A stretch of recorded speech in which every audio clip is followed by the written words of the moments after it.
Perfecto, muchas gracias, doctor Sanz. Entonces, de antemano, pues les agradezco la invitación y sin duda estos escenarios académicos son los que nos permiten desde una revisión muy práctica llegar a acuerdos y estos acuerdos nos permiten tener una aplicabilidad y un ejercicio clínico mucho más seguro y mucho más real aproximado a las necesidades de los pacientes. Dentro de la presentación voy a enfocarme de tres maneras. La primera es llevar los principios esenciales de la fisiopatología a la aplicación tangible cuando hablamos de soporte respiratorio, por supuesto, invasivo. La segunda parte vamos a hacer una revisión rápida de los modos y modalidades a partir de lo que hablemos en la primera parte, entendiendo qué es un tipo de respiración en ventilación mecánica, que es una variable de control cuando hablamos del ciclado de un modo ventilatorio, y vamos a hacer una rápida revisión de los modos más comunes en términos de las características de programación y los objetivos de cada una de estas modalidades ventilatorias. Si ustedes tienen alguna inquietud o alguna pregunta, pues yo no tengo problema en que vayan haciendo las preguntas. No sé, doctor, cómo ustedes manejan pues esa moderación, o si quieren al final hacemos las preguntas que ustedes consideren pertinentes y discutimos sobre esas inquietudes. Entonces, por la dinámica que estamos llevando, lo vamos a dejar para el final las preguntas, por favor, o si quieren irlas haciendo en el chat, pueden ir dejando sus preguntas y al final las podemos discutir. Perfecto. Los puntos claves que tenemos entonces que tener en cuenta y son los que vamos a revisar durante la presentación es entender el control de la respiración para entender cuáles son los factores de sincronía y asincronía independientemente de las modalidades ventilatorias de participación del paciente. Vamos a ver como segundo punto qué es el trabajo respiratorio y recordar rápidamente qué son las variables dependientes e independientes y cómo ellas se traspolan a la modalidad ventilatoria seleccionada, los nuevos conceptos fisiológicos, presión de conducción, estrés y estrés, para reunirlos en poder mecánico y entender hacia dónde conceptualmente estos puntos nos llevan a entender las estrategias de protección pulmonar. Y por último, simplemente ustedes creo que ya todos hemos leído la pelea titánica entre Gattinone y Tobin, pero es entender un poco qué es PECILI y siendo que suceda o no suceda, la historia nos lo dirá más adelante, es entender conceptualmente PECILI en el marco de la protección pulmonar. Y las generalidades al final, pues de los modos y modalidades ventilatorias. Lo primero que nosotros tenemos que recordar es que cuando hablamos del control central de la respiración, no vamos a hacer esta revisión fisiológica porque sin duda ustedes son más expertos que yo, pero lo que quiero que tengamos en cuenta es que cuando nosotros hablamos de ventilar a un paciente, nosotros vamos a integrar una serie compleja de elementos que son, por un lado, el sistema respiratorio desde el sistema nervioso central, que es un comandador. Vamos a integrar la bomba neuromuscular, que básicamente es la ejecutora de las órdenes que envía el centro respiratorio. Y vamos, esos dos órganos, entre el que manda y el que hace, vamos a modificar a un órgano que no se mueve, porque tenemos que recordar que el pulmón no se mueve. El pulmón se deforma en virtud de las fases del ciclo respiratorio, pero se deforma gracias en la respiración espontánea al trabajo neuromuscular, y en el caso de la ventilación mecánica, pues se deformará de acuerdo a la programación que yo tenga con la presión positiva que imprima el ventilador. Por lo tanto, cuando yo integro estos tres sistemas, que son el centro respiratorio desde el comandador, la bomba neuromuscular y el pulmón, tengo que un aparato externo que se llama ventilador mecánico, lo voy a conectar al sistema para que mueva de manera inicial el pulmón, que ya dijimos que no se movía, y se sincronice con el resto del complejo sistema para que los tiempos sean iguales. Esto es importante tenerlo en cuenta porque cuando hoy queremos decir, cuando el cerebro de una orden se ejecute a nivel de la bomba neuromuscular y el pulmón se deforme, por favor, señor ventilador, hágalo en el mismo tiempo. Pero resulta que el ventilador no se conecta con el cerebro. el ventilador solamente percibe cambios desde la parte física y mecánica del pulmón, y el pulmón lo único que hace es recibir movimientos. Esto necesariamente nos hace pensar en que yo debo tener unas tecnologías específicas, y estas tecnologías específicas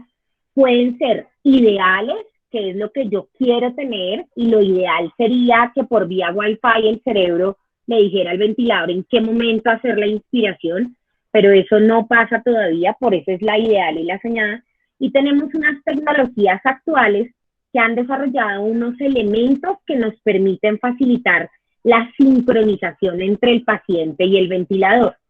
Particularmente en este punto, nosotros hablamos de dos tipos de sensibilidades desarrolladas en las tecnologías de ventilación mecánica que buscan tener un lugar en este control central que ustedes ven acá, y que nos permiten en esta estructura tener un tiempo específico para que el ventilador detecte los cambios en el momento de inflación y deflación del pulmón. Y aquí vamos a hablar de los dos primeros parámetros que ustedes deben tener en cuenta, y es que todos los ventiladores, independientemente del modo en el que se encuentren, van a tener sensibilidad inspiratoria, que corresponde al parámetro que detecta o que asume que el paciente ha generado una inspiración. Y fíjense que esto solamente se activa en aquellos momentos en que las respiraciones sean iniciadas por el paciente. Puede que no las termine el paciente, pero las dispara el paciente. De esta sensibilidad inspiratoria tenemos dos tipos de sensibilidad. La sensibilidad inspiratoria por presión, donde el ventilador a través de su transductor de presiones sensa el cambio de presión positiva del sistema a una deflexión negativa generada por el cambio de presiones de la contracción diafragmática. En este tipo de sensibilidad, el tiempo de respuesta de las máquinas modernas está aproximadamente en 200 milisegundos. Y aún así, cuando pensamos que 200 milisegundos es un tiempo muy corto, puede ser un factor de asincronía importante si nuestro ventilador no responde óptimamente a los cambios de presión secundarios a la contracción diafragmática, o si las presiones que nosotros programamos de detección están muy por debajo de lo que realmente el diafragma está generando. Y por otro lado tenemos la sensibilidad por flujo, que corresponde a una variable en la que el sensor de flujo del ventilador ya no va a identificar cambios en la presión, sino que va a identificar cambios en la dirección del flujo circulante. Esta sensibilidad es mucho más fisiológica que la de presión, porque el solo cambio de dirección en el sensor de flujo le permite al ventilador identificar que se generó un cambio en el sistema integrado del pulmón del paciente, que cambió la dirección del flujo en virtud de un cambio del diafragma. Las tecnologías actuales tienen unos tiempos de respuesta en sensibilidad por flujo de aproximadamente 100 milisegundos. 100 milisegundos significa la mitad del tiempo de respuesta que tienen las sensibilidades por presión. Y el segundo gran concepto que tenemos en términos del control de la respiración integrado con la ventilación mecánica es el concepto de sensibilidad expiratoria. Aquí, cuando uno habla de sensibilidad expiratoria, podría suponer que si la sensibilidad inspiratoria corresponde a la detección del esfuerzo inspiratoria, probablemente la sensibilidad expiratoria sería la que detecta el inicio de la expiración. Sin embargo, así no funciona, dado que la expiración es un proceso pasivo. Las sensibilidades expiratorias en los ventiladores corresponden a un indicador que le programamos al ventilador para que él detecte el fin de la inspiración y precozmente libere las válvulas exhalatorias, no para abstraer el flujo del pulmón, sino para permitir que cuando el diafragma se relaje y se cree el flujo exhalatorio, no hayan barreras ni resistencias. Estas sensibilidades exhalatorias o expiratorias se pueden programar en porcentaje, y uno le dice a cierto porcentaje de la caída del flujo pico inspiratorio, entienda que está cesando la inspiración, abra la válvula y dele paso a la expiración. O lo podemos hacer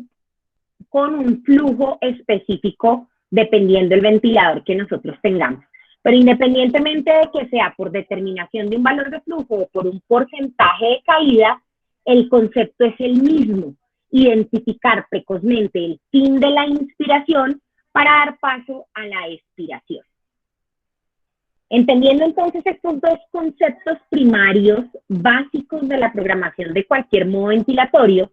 vamos a tener en cuenta entonces que dependiendo la sensibilidad inspiratoria, yo puedo tener, y dependiendo la selección de soporte que yo escoja, y esto aplica para cualquier modo ventilatorio, y ya vamos a discriminar los modos. En ventilación mecánica yo tengo 3 tipos de respiraciones. Tengo la respiración controlada, que como su nombre lo indica, el ventilador es el gran general de esas respiraciones, quien da las órdenes, y por lo tanto la dispara el ventilador en un disparo por tiempo, la limita y la cicla el ventilador, bien puede ser por flujo o bien puede ser por presión, dependiendo del modo ventilatorio que yo le ponga al paciente. Pero siempre el inicio de la respiración es del ventilador y el fin de la respiración es del ventilador. Por lo tanto, el pulmón está supeditado a la programación que nosotros le demos al modo ventilatorio. El segundo tipo de respiraciones que ustedes van a encontrar durante la ventilación mecánica son las respiraciones asistidas, que como su nombre lo indica, asistidas es una parte la hace el paciente y el ventilador hace otra parte asistiendo o subsidiando ese esfuerzo respiratorio. Entonces, las ventilaciones asistidas las dispara el paciente a través de la activación de esta sensibilidad, ya sea por flujo o por presión, pero el ventilador es quien las limita y las cicla, ya sea por volumen o por presión, dependiendo la modalidad ventilatoria que yo tenga programada. Pero fíjense que estas asistidas siempre van a culminar en una ventilación máxima de volumen corriente, de acuerdo a lo que yo le he programado al ventilador en esas respiraciones controladas, ¿de acuerdo? La diferencia es que al activar la sensibilidad inspiratoria, el ventilador le da paso a esa ventilación controlada disparada por el paciente. De allí que los modos asisto-controlados sean los modos que preferimos para los pacientes en los estadios más complejos de la patología pulmonar y que nos permiten de una manera segura ir destetando al paciente en términos de un soporte que, por un lado, cumpla con las demandas metabólicas del paciente, tanto en oxigenación como en ventilación, pero que por un lado el paciente no se me desacondicione por exceso de subsidio, pero tampoco se fatigue porque me porfío de la condición del paciente y descargo al ventilador dejando al paciente solo, ¿de acuerdo? De allí la importancia de entender este tipo de respiraciones para poder entender las modalidades ventilatorias. Y por último, tendremos las ventilaciones espontáneas,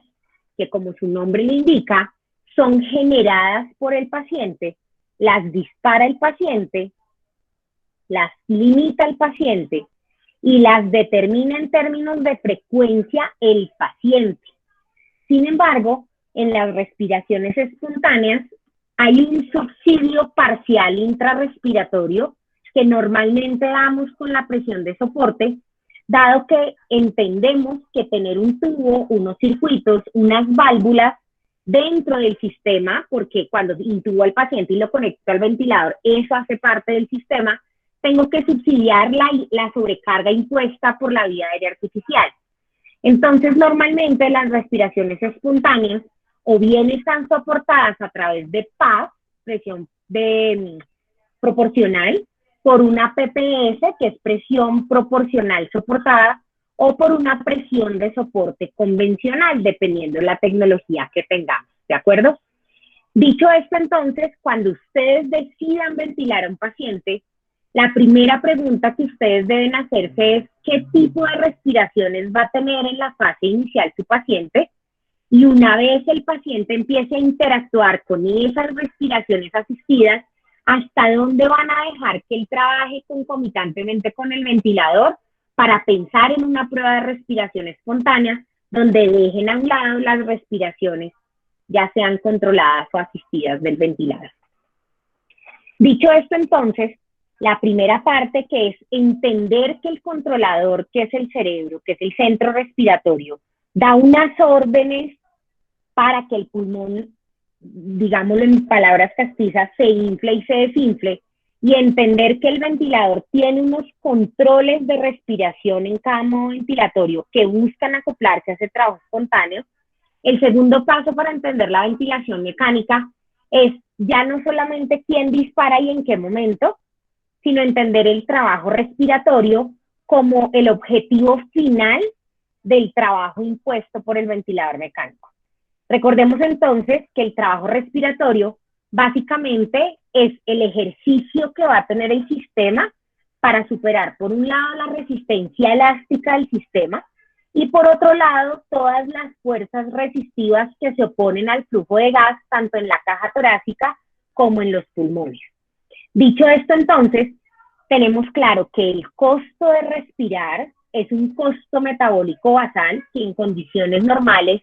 a ninguno, entre comillas, nos cuesta. Nosotros no andamos por la vida sufriendo porque nos toque respirar minuto a minuto, pero que en condiciones de SRA o de algún grado de afectación en el trabajo respiratorio, sí puede este costo irse incrementando y por lo tanto llegar a un punto en el que no voy a ser autosuficiente para sostener ese trabajo y por tanto vamos a tener que usar la ventilación mecánica. Recordemos entonces que dentro de este trabajo tenemos 3 tipos de trabajo. Por un lado está el trabajo elástico, que corresponde normalmente a 2/3 partes del trabajo total y que básicamente es lo que me cuesta a mí vencer la resistencia elástica. Por un lado el tejido pulmonar, que ya dijimos que no tiene movimiento propio,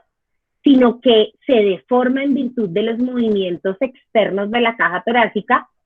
y que es una condición independiente al flujo que le estemos administrando al paciente o independiente al flujo que él esté generando como resultante del delta de presiones para la insuflación pulmonar.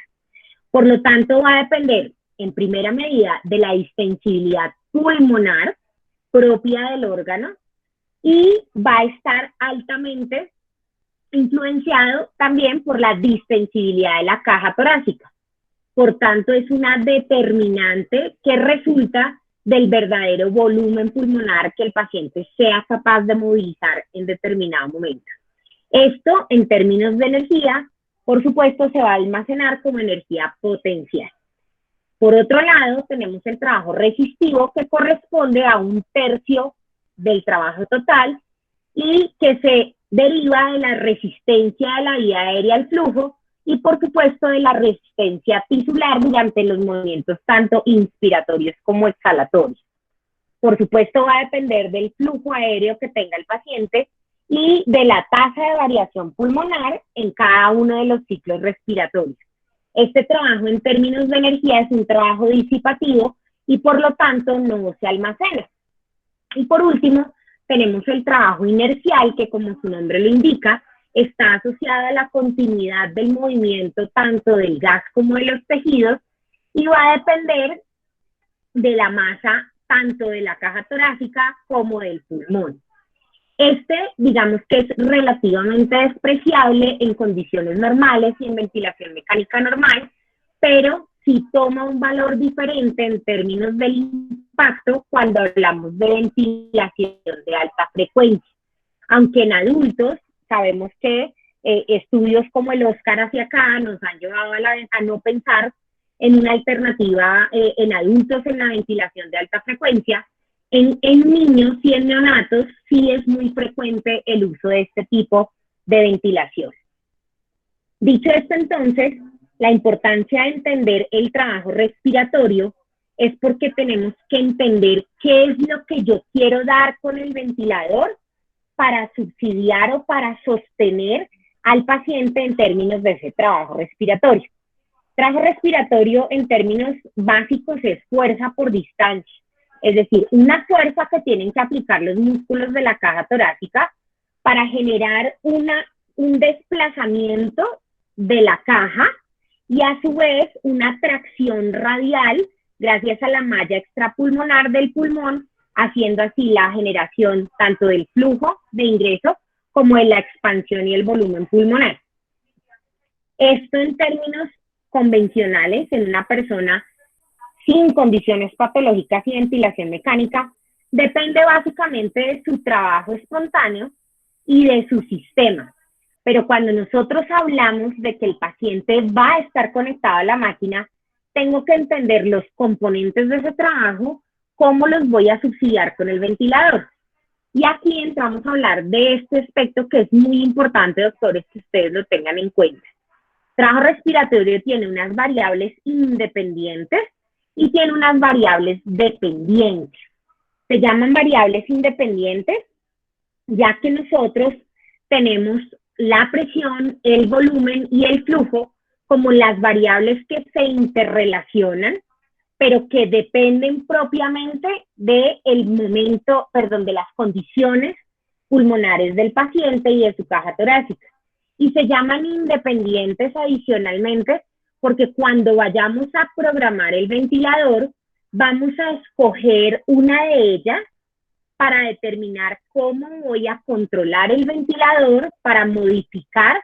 estas variables dependientes o resultantes que son las resistencias y las distensibilidades, tanto estáticas como dinámicas. Este interrelacionamiento de estas variables es lo que nosotros debemos manipular a través de los parámetros del ventilador. Es decir, si yo escojo ventilar a mi paciente por una modalidad por presión, la manipulación de esta variable de presión me va a generar cambios en los volúmenes, cambios en los flujos, y a partir de esta manipulación, al interrelacionarse estas variables, voy a tener un impacto ya sea en el manejo de las resistencias, ¿no es cierto? Y en el manejo de las el impacto, sobre las resistencias y sobre las distensibilidades del paciente. Esto entonces nos tiene que llevar a entender un siguiente factor y es cuáles son las propiedades estáticas del pulmón y cómo con el ventilador yo impacto sobre las propiedades estáticas del pulmón. Entonces, lo primero que vamos a recordar es que, en principio, por definición, si yo hablo de condiciones estáticas, no tengo flujo aéreo, es decir, estoy en ausencia de flujo circulante y voy a estar determinando estas condiciones por la elastancia, la tensión superficial y la distensibilidad. Esto entonces nos llevará a pensar que lo primero que yo tengo que entender es que las condiciones patológicas de mi paciente, una neumonía, un síndrome compartimental abdominal, o tengo un paciente quemado que tiene un tórax leñoso, o tengo un paciente al que le administré medicación durante anestesia y hizo un tórax, ahora sí, un tórax leñoso, o tengo un paciente que hizo una neumonitis química por aspiración de gases tóxicos. ¿Qué es lo que yo tengo patológicamente hablando y cómo me afecta las propiedades estáticas del pulmón? Y de la misma manera, tengo que pensar en cuáles son las propiedades dinámicas del pulmón, como son el flujo del gas presentado o entregado al paciente, cuál es la resistencia de las vías aéreas que en ese momento tiene el paciente, y no solo la vía aérea del paciente, sino la vía aérea artificial que le he montado al paciente. No es lo mismo tener un paciente con un tubo 7 que tener a un paciente con un tubo 8.5. No es igual tener a un paciente extubado con una lesión en la vía aérea superior por edema que tener un paciente con una vía aérea indemne.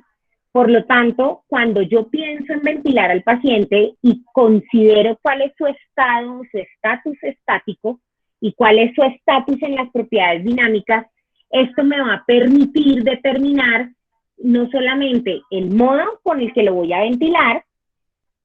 el ciclo que le voy a dar, dependiendo de su control central, sino que me va a permitir determinar los parámetros a programar en virtud de cuál es la condición mecánica de ese paciente. Esto que acabamos de mencionar es la panorámica que ustedes tienen que evaluar cuando van a programar al paciente. Ahora, cuando hablamos de nuevos conceptos en la ventilación mecánica, incluimos 3 conceptos muy interesantes que ya no solo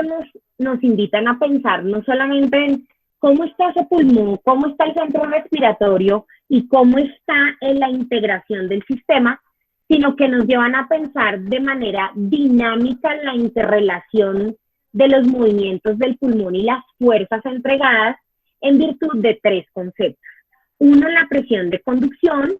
que esa siempre ustedes deben tenerla en cuenta, ya sea durante anestesia, durante ventilación mecánica o durante cualquier escenario en donde ustedes estén dando soporte respiratorio, el estrés y el strain y el poder o potencia mecánica. Recordemos entonces a qué se le llama presión de conducción y qué representa esta medición dentro del entendimiento de cómo voy a dar la ventilación mecánica. Entonces, lo primero que vamos a recordar es que esta es la diferencia que vamos a encontrar entre la presión meseta y la PIP en un paciente durante ventilación mecánica. Recordemos, si ustedes ven la gráfica de la imagen, recordemos que esta es una ventilación por volumen, no por presión, donde tenemos una presión pico, una presión meseta que se mide al final de la expiración durante una micropausa inspiratoria, y tenemos obviamente el valor de PIP programado. Nosotros en las modalidades por volumen siempre vamos a tener la presión de conducción por la fórmula presión meseta menos PIP. Sin embargo, cuando tenemos una ventilación por presión, podemos de manera rápida determinar la pico menos el PIP como la presión de conducción en las modalidades por presión. Sin embargo, recordemos que no siempre la presión pico programada en una modalidad por presión es la meseta, pero realmente no son iguales, pero son muy cercanas, ¿de acuerdo? Esta diferencia de presión de conducción básicamente se define como una medida de protección alveolar desde que el doctor Amato la presenta por allá por primera vez en el año 98. No se le puso mucho cuidado, pero en los últimos años, después de los estudios de protección pulmonar, toma una fuerza muy importante por la correlación que tiene el control de la presión de conducción sobre el impacto en los desenlaces de la ventilación mecánica. Pero conceptualmente esta fórmula, ¿qué es lo que nos quiere decir? Básicamente, lo que nos dice la presión de conducción o el driving pressure es que dinámicamente, cuando usted termina el péndulo en la distribución del gas alveolar al final de la expiración, usted llega al punto máximo en donde está insuflando el alvéolo, y al ser al final de la inspiración, el flujo va llegando a 0, es decir, usted entra a evaluar a influir sobre las propiedades estáticas en ausencia de flujo en el momento máximo de distribución del gas alveolar, donde esa presión meseta refleja cuál es la presión ejercida en el parenquima pulmonar. Cuando usted cae al cesar la inspiración y cae hacia la PIP, usted lo que está generando es una deflación masiva del parenquima pulmonar, y dinámicamente esa deflación constituye la fuerza de retroceso, y lo que presenta como concepto la presión de conducción es que si usted tiene una gran meseta, porque tiene una gran distensión alveolar, y rápidamente usted cae un muy bajo PIP, lo que usted está generando es la antiprotección pulmonar por las fuerzas de cizallamiento, porque un driving pressure muy grande significa que usted cíclicamente está sobreinsuflando o sobredistendiendo el alvéolo, y posteriormente lo está desreclutando de una manera tan importante que puede incluso estar generando zonas de desreclutamiento. Por lo tanto, conceptualmente ese delta es como llevar, y me disculpan la expresión que voy a usar, es como ni mucho que tiene al santo ni poco que no lo alumbre. Eso me garantiza que la relación entre la insuflación máxima de distribución en el péndulo no sea tan grande respecto de la deflación máxima en el momento exhalatorio hacia la caída de PIB. Por eso tenemos el número mágico de 12 a 13 centímetros de agua. Cada vez se ha ido disminuyendo un poco más. Inicialmente nos hablaban de 20, 19 y hoy casi que por consenso nuestro delta de presión estamos buscando objetivamente que sea alrededor de 15 centímetros de agua. ¿Cómo puedo yo entonces manipular los parámetros de la ventilación mecánica para tener control sobre el driving pressure? El primero de ellos, como ustedes lo observan aquí, es disminuir el volumen corriente, es decir, controlo que el punto de la meseta no sea tan alto para que no haya una sobredistensión importante de los alvéolos. Segundo, tengo que tener un PIB óptimo, y PIB óptimo puede ser 8, como puede ser 14 o puede ser 16. De allí que la optimización del PIB no es otra invitación, sino a titular el PIB en virtud de las distensibilidades del paciente y desde antes, pero hoy mucho más de moda, considerar la posición prono en el caso de los SRA severos para cambiar la dependencia pulmonar y facilitar la insuflación pulmonar. En últimas, entonces, lo que busca la presión de conducción es que usted sea capaz de llevar la programación del ventilador a una zona segura. Por lo tanto, superar estos 15 centímetros de agua que ustedes ven en la franja amarilla se traduce automáticamente a que ese gran delta lo lleva a usted a una zona de riesgo por sobredistensión o por desreclutamiento y sí o sí a fuerzas de cizallamiento, que la sumatoria es una bomba peligrosa para el desarrollo de Billy por sus siglas en inglés. El siguiente concepto entonces es todavía un poco más dinámico y se refiere al estrés y el strain como las fuerzas ya no estáticas de hasta qué punto llega o se devuelve el pulmón, sino dinámicamente cómo deformamos el pulmón en virtud de las fuerzas que le imprimimos y el tiempo en el que imprimimos esas fuerzas.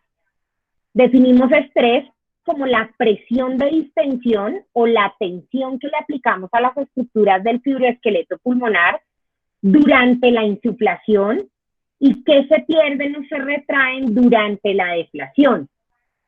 Hablamos del estrés mecánico como la resultante de la elongación de las fibras cuando lo tenemos desde la posición de reposo, que es el PIB programado, hacia la insuflación máxima que se aproxima en modalidades por volumen a la meseta que estemos registrando. En modalidades por presión será el delta entre la PIB programada y la presión máxima inspiratoria. Y definimos el strain, ya no es a la fuerza que imprimimos o a la presión total generada, sino a la forma en la que deformamos, valga la redundancia, el parénquima pulmonar. Son fenómenos distintos, pero que están íntimamente ligados en términos de los ciclos respiratorios uno a uno. Entender entonces el estrés nos va a permitir a nosotros de manera, entre comillas, muy sencillo, entender que la fuerza que yo le imprima al pulmón, es decir, que la fuerza con la que el ventilador entra a insuflar el paciente, me va a generar de una manera más severa o más ligera una compresión transmural del alvéolo. Y por lo tanto, esa compresión o esa fuerza con la que yo estoy deformando al alvéolo me va a generar lesiones o me va a generar protección en el marco del alcance de los objetivos tanto de oxigenación como ventilación. Por lo tanto, es un concepto íntimamente ligado a la presión transpulmonar. La fórmula matemática, pues no la vamos a aprender ni ustedes ni yo, pero es importante entender que matemáticamente lo que el estrés nos quiere presentar desde el concepto de la deformación es que la presión transpulmonar que yo ejerza corresponderá a la presión transpulmonar en inspiración menos la presión transpulmonar durante la exhalación, y por lo tanto esas fuerzas con las que yo lo deformo dinámicamente, inspiro, expiro, inspiro, expiro, corresponderán a la interrelación que yo tenga entre los parámetros programados. Por lo tanto, no es igual ventilar por volumen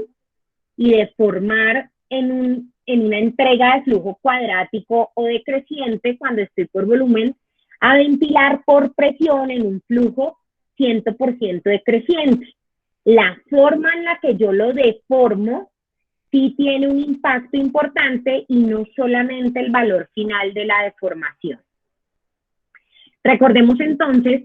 que si bien yo no tengo cómo medir de manera rutinaria o de manera constante respiración a respiración el estrés, lo que nosotros tenemos es que tener en cuenta en la práctica común de la programación del ventilador es que mis parámetros deben minimizar el estrés parenquimatoso y por lo tanto tengo que tener en cuenta los volúmenes que estoy generando o entregando, las presiones que estoy generando o entregando, los flujos con los que estoy haciendo la insuflación y por supuesto los tiempos en los que cada ciclo va a generar esa deformación. A veces, o bueno, cuando estábamos en los escenarios de cuidado intensivo, se nos olvida que la frecuencia respiratoria es un parámetro muy importante a programar, porque todos estos cambios se dan en virtud del tiempo. Entonces no es lo mismo tener un paciente fundido en la anestesia, donde no hay ninguna interacción con la ventilación y mi paciente no va a respirar y por lo tanto los tiempos los controlo desde la máquina de anestesia, a tener un paciente que está con algún déficit de la oxigenación, que tiene incrementada la demanda respiratoria, que está interactuando con el ventilador y que además yo no le programe los parámetros que por un lado suplan la demanda del paciente, pero por otro lado que supliendo esa demanda se encuentren en el marco de la protección pulmonar. Y por supuesto, no es lo mismo deformar un alvéolo rígido, como en el SRA, a deformar un alvéolo indemne, como por ejemplo sería durante una cirugía abdominal electiva, por ejemplo, donde tenemos un paciente sin ninguna enfermedad asociada o sin ningún otro hallazgo que pueda modificar las condiciones mecánicas del pulmón. El segundo concepto entonces que acompaña al estrés es el strain, y es el desplazamiento relativo, es decir, ya no solamente es la fuerza que estoy imprimiendo, los valores estáticos de volumen, flujo y presión que generan ese alvéolo, sino que ahora hablamos la forma en relación al tiempo, cómo se está deformando. Recordemos entonces que cuando hablamos del strain, esta deformación además es multidimensional, porque en la medida en que el gas está entrando al alvéolo, la distribución del gas y la fuerza que se ejerce sobre la pared alveolar va en todos los vectores. Y por lo tanto, esos cambios que tengo desde el momento cero, cuando inicia la insuflación alveolar, hasta el momento de la finalización de la misma, voy a tener un impacto en términos del tiempo diferente en cada uno de los puntos que son multidimensionales de la insuflación alveolar. Por lo tanto, el strain no tiene medidas, es una medición adimensional. No se representa como se explica inicialmente el strain en la ingeniería de materiales como un porcentaje, sino que se habla de un valor positivo o negativo. Hablamos de un strain positivo cuando el objeto gana expansión, gana volumen, que en este caso sería la insuflación pulmonar, y hablamos de un strain negativo cuando el cuerpo del alvéolo, cuando el parénquima está perdiendo volumen. Por lo tanto, nosotros vamos a tener el strain tanto en la fase inspiratoria del ciclo como en la fase exhalatoria. Y tenemos, por supuesto, un strain dinámico y un strain estático. Y hablamos del strain dinámico cuando hablamos del volumen en relación de la capacidad residual funcional, el volumen corriente cambiante, y hablamos del strain estático del volumen al final de la expiración, es decir, cuando el ventilador le está entregando el PIB al paciente sobre la capacidad residual funcional. Y por lo tanto, el strain global será la división del volumen corriente versus el volumen pulmonar al final de la expiración. Y nuevamente esto nos lleva a recordar presión de conducción. ¿Cuál es mi volumen final de insuflación versus al volumen que llego y guardo durante la expiración? Y yo creo, doctores, que entender eso es el quiz de entender cómo ventilar a nuestro paciente. Uno, buscando, por supuesto, los objetivos terapéuticos, pero dos, enmarcando esos objetivos terapéuticos dentro de la protección pulmonar. Recordemos que el strain, si bien tiene unas discusiones en la evidencia clínica muy interesantes, la mayor parte de sus estudios están hechos en animales y se han transpolado dentro del ejercicio de la inducción de este strain conceptos a la fisiología respiratoria, pero es absolutamente válido entender que el concepto per se es de protección pulmonar cuando entendemos que en el momento dinámico de la insuflación y la deflación pulmonar, la programación que yo haga en el ventilador es fundamental para lesionar o no el pulmón. Y por último tenemos el concepto de poder mecánico o potencia mecánica, descrito ya hace un par de años, en el 2016, por el doctor Gattiloni, y que básicamente lo que nos presenta es un nuevo elemento a entender, que si bien digamos que son pocas las publicaciones que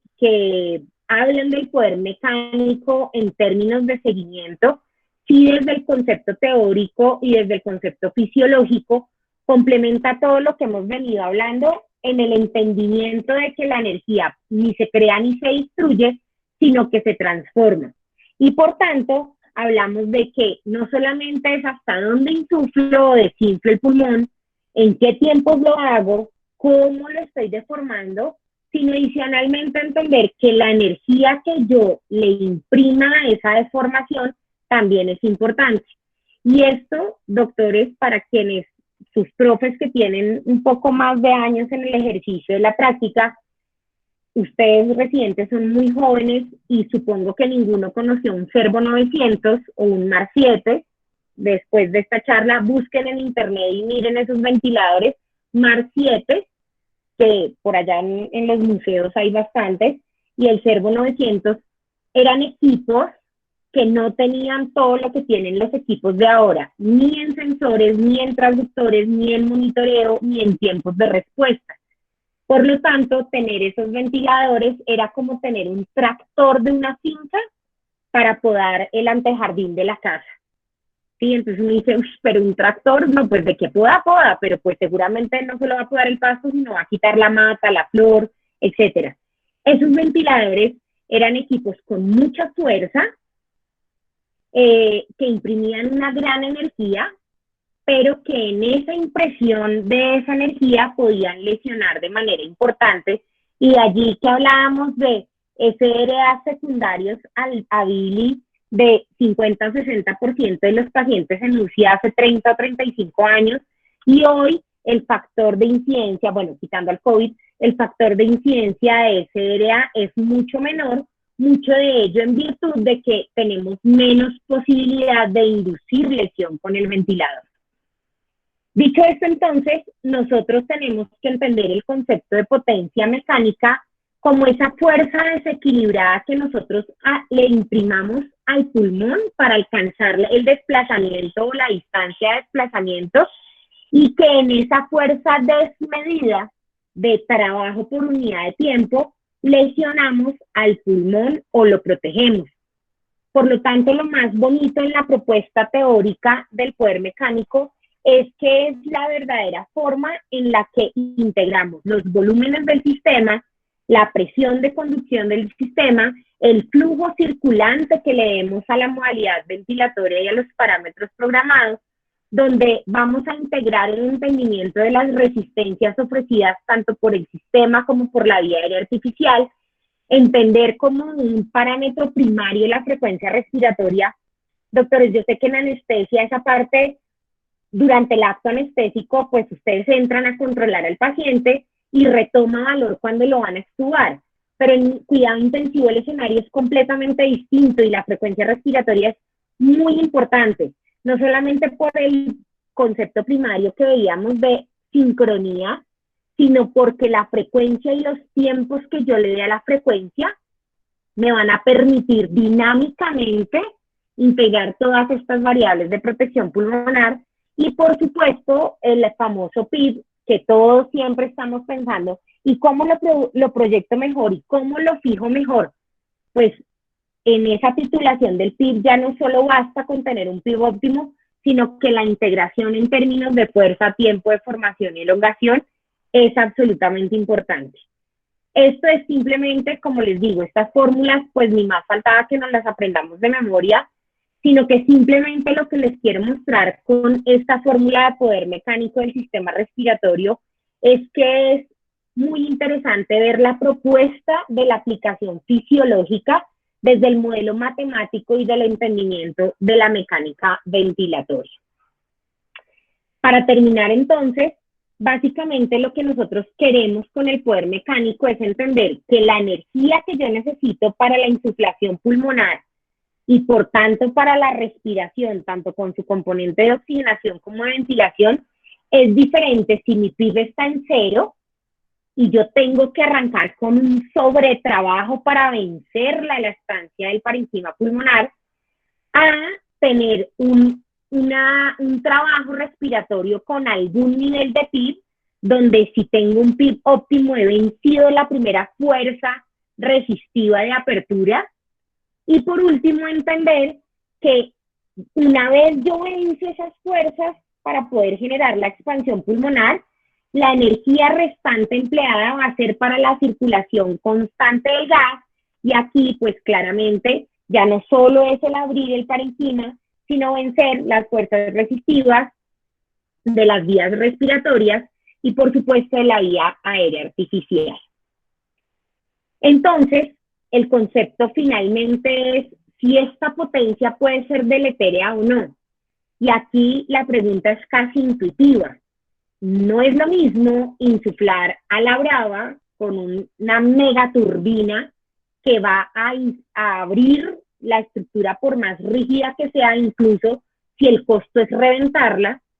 a hacer una insuflación amigable donde estoy sobreponiendo el trabajo del ventilador a las condiciones mecánicas del alveolo para tener una apertura mucho más laxa y mucho más amigable con el tejido, porque al final lo que yo no quiero es abrir a la brava el pulmón, sino generar dinámicamente una insuflación efectiva con un flujo constante que me permita la renovación de los gases para tener una oxigenación como una ventilación óptima. Para terminar entonces y hablar ya culminado estos conceptos básicos, es entender que yo tengo unas variables a programar